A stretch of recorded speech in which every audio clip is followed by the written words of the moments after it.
Sa ating latest satellite images, makikita po natin na tatlong bagyo ang nasa labas ng Philippine Area of Responsibility. So isa-isahin po natin yan. Unahin po natin itong bagyo na nasa hilagang bahagi ng ating bansa. Ito po yung bagyong Neneng na naging low pressure area at lumakas po ulit, naging bagyo ulit siya, pero nasa labas po ito ng Philippine Area of Responsibility. Base po sa ating mga pinakahuling datos, maliit naman yung posibilidad na yung bagyo pong ito ay muling papasok ng Philippine Area of Responsibility.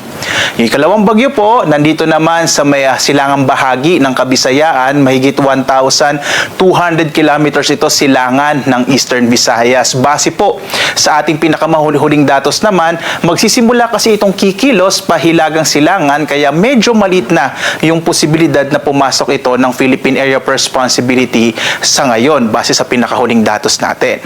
Ang isa pa nating binabantayan, ito namang bagyo na may international name na Sodel, at huling lokasyon nito ay mahigit 2,000 kilometro silangan extreme northern Luzon. Binabantayan natin ito dahil malaki nga yung posibilidad na itong Sodel, yung unang papasok ng Philippine Area of Responsibility, posible po by tomorrow, araw ng Lunes, habang itong bagyo naman na nasa may silangan ng Visayas ay susunod po, posibleng sumunod siya sa bagyong Sodel. So nagkakaroon po sila ngayon ng interaction.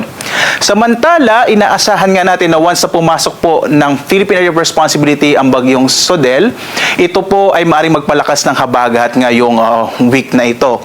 Mapapansin nga natin, ngayong araw, ang habagat po ay nakakaapekto lalong-lalo na dito sa may bahagi nga ng Batanes. Nakapag-record po tayo ng malalakas na mga pag-ulan sa Batanes, habang magdadala naman ng maulap na kalangitan na may mga kalat-kalat na mga pag-ulan, ito pong habagat natin ngayong araw, lalong-lalo na dito sa may area ng Northern Luzon. Makararanas din ng maulap na kalangitan ang malaking bahagi din ng Cordillera, Central Luzon, maging dito sa Metro Manila at ilang bahagi ng Calabarzon at gayon din sa Cagayan Valley Region.